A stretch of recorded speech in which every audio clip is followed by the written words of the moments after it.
तो चलिए आज भारत के सबसे ज्यादा आबादी वाले राज्य उत्तर प्रदेश के नक्शे को परत दर परत समझते हैं।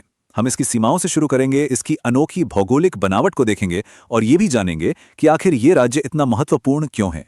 चलिए 1 नंबर से शुरुआत करते हैं, 9। अब जरा सोचिए, भारत के सबसे बड़े राज्य के लिए इस नंबर का क्या मतलब हो सकता है। ये इसका आकार, जनसंख्या या जिलों की संख्या नहीं है।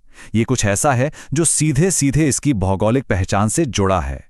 तो ये जो 9 नंबर है ना, इसका मतलब है कि उत्तर प्रदेश 9 अलग अलग इकाइयों, 8 राज्य और एक केंद्र शासित प्रदेश के साथ अपनी बाउंड्री शेयर करता है, जो भारत में किसी भी राज्य से ज्यादा है। और ये एक विशाल राज्य है जो भारत के कुल क्षेत्रफल का 7.33% है और इसमें 75 जिले हैं। अब सीधे बॉर्डर बनाने से पहले ये समझना जरूरी है कि ये राज्य अपने आज के रूप में, मतलब आज जैसा दिखता है, वैसा बना कैसे। इसका भी एक दिलचस्प इतिहास है। देखिए, आज जो हम उत्तर प्रदेश का नक्शा देखते हैं ना, उसे शक्ल देने वाली सबसे बड़ी घटना 9 नवंबर 2000 को हुई थी। इसी दिन इसके जो 13 पहाड़ी जिले थे, उन्हें अलग करके एक नया राज्य बनाया गया, उत्तरांचल, जिसे हम आज उत्तराखंड के नाम से जानते हैं। इसी ने वो सीमाएं बनाई जिन्हें हम आज जानते हैं। और सिर्फ सीमाएं ही नहीं, इसका नाम भी समय के साथ बदला है। सोचिए, 1836 में इसे नॉर्थ वेस्टर्न प्रोविंस कहते थे, फिर 1937 में बना यूनाइटेड प्रोविंस और आखिरकार 1950 में इसे मिला अपना आज का नाम, उत्तर प्रदेश। ये टाइमलाइन राज्य की बदलती पहचान को दिखाती है। ठीक है, तो अब जब इतिहास की बात हो गई, तो अब समय है असल में नक्शा बनाने का। और इसकी शुरुआत हम करेंगे उन 4 सबसे बाहरी जिलों से जो उत्तर प्रदेश की बाउंड्री तय करते हैं। तो ये हैं वो 4 जिले जो राज्य के 4 कोने हैं। उत्तर में सहारनपुर, दक्षिण में सोनभद्र, पूरब में बलिया और पश्चिम में शामली। समझ लीजिए कि हमारे नक्शे का एक बाहरी ढांचा तैयार हो गया है। अब इस ढांचे को भरना शुरू करते हैं और शुरुआत होती है उत्तर प्रदेश की इकलौती अंतर्राष्ट्रीय सीमा से, जो उत्तर में नेपाल के साथ लगती है। ये काफी महत्वपूर्ण और लंबी सीमा है। नेपाल के साथ यूपी के कुल 7 जिले अपनी सीमा साझा करते हैं। और यहां सबसे जरूरी बात है इनका क्रम, खासकर अगर आप किसी परीक्षा की तैयारी कर रहे हैं। पश्चिम से पूरब की तरफ चलें तो ये हैं पीलीभीत, लखीमपुर खीरी, बहराइच, श्रावस्ती, बलरामपुर, सिद्धार्थनगर और सबसे आखिर में महाराजगंज। तो अंतर्राष्ट्रीय सीमा तो बन गई। अब चलिए घड़ी की सुई की दिशा में यानी क्लॉकवाइज घूमते हुए बाकी राज्यों के साथ इसकी सीमाओं को देखते हैं। उत्तर में यूपी उत्तराखंड के साथ 7 जिलों में सीमा शेयर करता है और एक बहुत ही छोटी सी सीमा हिमाचल प्रदेश के साथ भी लगती है, जो सिर्फ एक जिले सहारनपुर को छूती है। ये यूपी की सबसे छोटी राज्य सीमा है, ये याद रखने वाली बात है। अब पश्चिम की तरफ आते हैं। यहां पर हरियाणा की सीमा 6 जिलों से लगती है। राजस्थान 2 जिलों को छूता है, आगरा और मथुरा।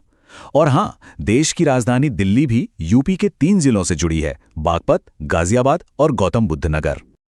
अपनी इस बॉर्डर यात्रा को आगे बढ़ाने से पहले एक छोटा सा ब्रेक लेते हैं और कुछ ऐसी अनोखी भौगोलिक बातों पर नजर डालते हैं जो उत्तर प्रदेश को वाकई बहुत दिलचस्प बनाती हैं।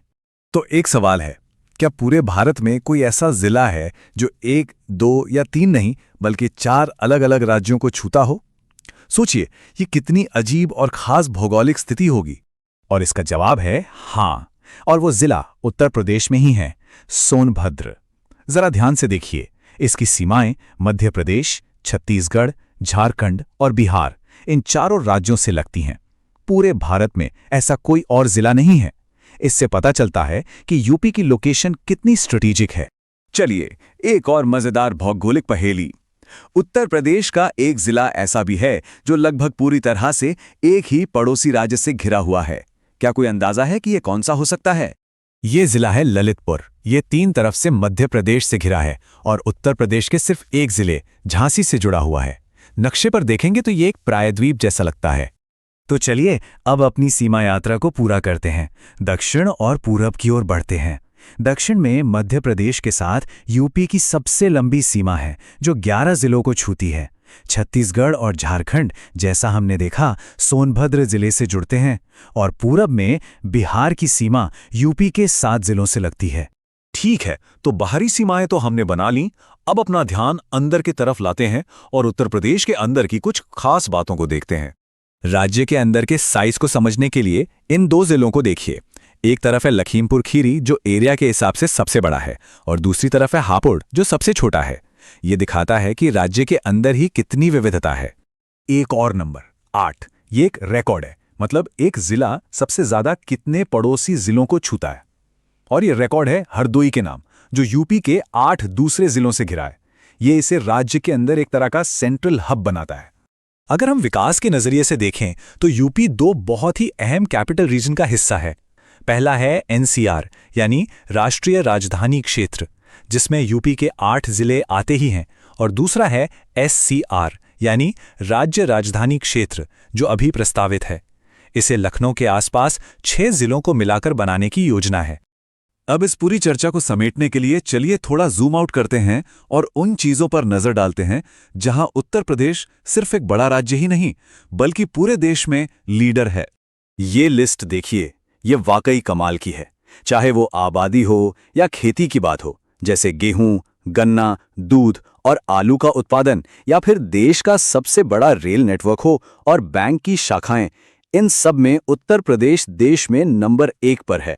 ये दिखाता है कि यूपी सिर्फ एक राज्य नहीं बल्कि भारत की अर्थव्यवस्था और समाज की एक तरह से रीढ़ की हड्डी है। और हम आपको इसी सवाल के साथ छोड़े जाते हैं।